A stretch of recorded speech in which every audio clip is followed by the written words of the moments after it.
दोस्तों, तस्वीरें कभी झूठ नहीं बोलती, लेकिन हर तस्वीर की अपनी कहानी होती। और इस वक्त पाकिस्तान अधिकृत जम्मू कश्मीर यानी पीओजे से सामने आ रही तस्वीरें कई ऐसे सवाल खड़े कर रही हैं जिनका जवाब सिर्फ इस्लामाबाद ही नहीं पूरी दुनिया को चाहिए। सवाल लोकतंत्र का है, सवाल मानव अधिकारों का है और सवाल उस व्यवस्था का है जिसे पाकिस्तान चुनाव कह रहा है, लेकिन जिसके खिलाफ खुद पीओजे के कई राजनीतिक दल और स्थानीय संगठन गंभीर आरोप लगा रहे हैं।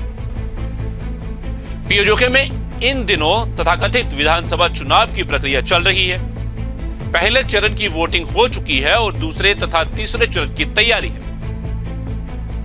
लेकिन चुनावी नतीजों से पहले सोशल मीडिया पर कुछ वीडियो और तस्वीरें तेजी से वायरल हुई, जिनमें कथित तौर पर बैलेट पेपरों पर एक साथ मुहर लगाए जाने और मतदान प्रक्रिया में अनियमितता दिखाई देने का दावा किया जा रहा है।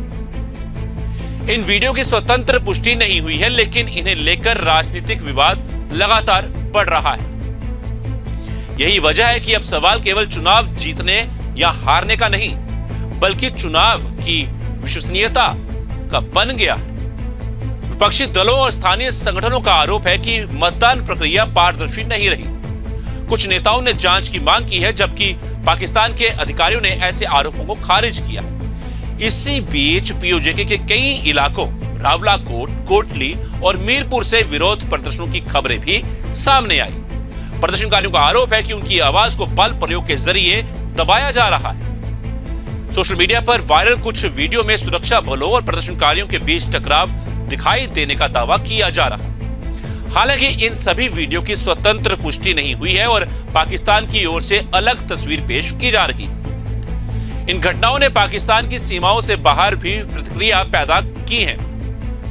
ब्रिटेन के बर्मिंघम में पाकिस्तान के वाणिज्य दूतावास के बाहर कुछ प्रवासी कश्मीरियों ने प्रदर्शन किया। प्रदर्शनकारियों ने पीओजे में कथित हिंसा और मानवाधिकार उल्लंघनों को लेकर विरोध जताया और अंतर्राष्ट्रीय समुदाय से हस्तक्षेप की मांग की।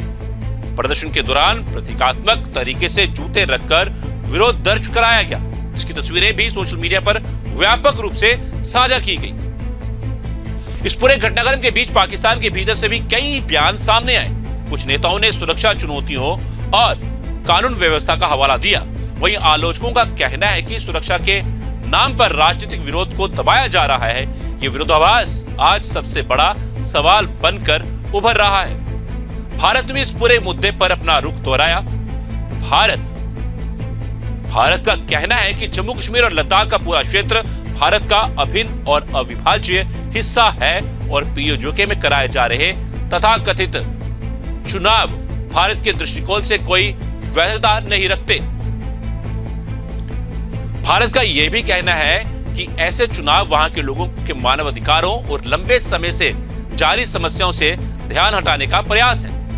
पहले चरण के चुनाव परिणामों में पाकिस्तान मुस्लिम लीग को बढ़त मिली है, जबकि अन्य दलों और कुछ स्थानीय संगठनों ने चुनावी प्रक्रिया पर सवाल उठाए हैं। संयुक्त अवामी एक्शन कमेटी और पाकिस्तान तहरीक इंसाफ के कुछ नेताओं ने चुनाव के अलग अलग चरणों का विरोध किया है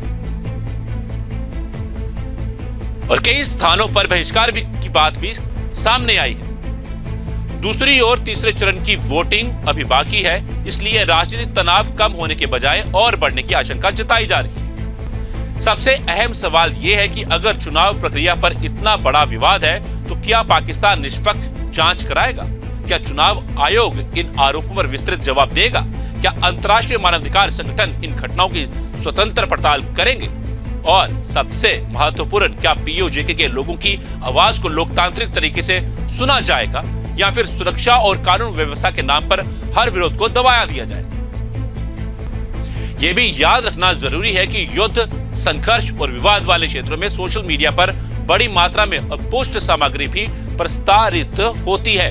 इसलिए किसी भी वायरल वीडियो या दावे को अंतिम सत्य मानने से पहले स्वतंत्र जांच और आधिकारिक पुष्टि का इंतजार करना आवश्यक है।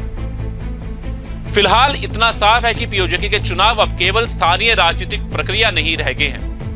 यह मुद्दा लोकतांत्रिक विश्वसनीयता, मानवाधिकार, अंतर्राष्ट्रीय राजनीति और भारत पाकिस्तान संबंधों से जुड़ चुका है। आने वाले दिनों में दूसरे और तीसरे चरण की वोटिंग, उसके बाद के नतीजे और उन पर होने वाली प्रतिक्रियाएं तय करेंगी कि यह विवाद केवल चुनावी आरोपों तक सीमित रहता है या फिर अंतर्राष्ट्रीय मंचों तक पहुंचने वाला एक बड़ा राजनीतिक मुद्दा बन जाता है।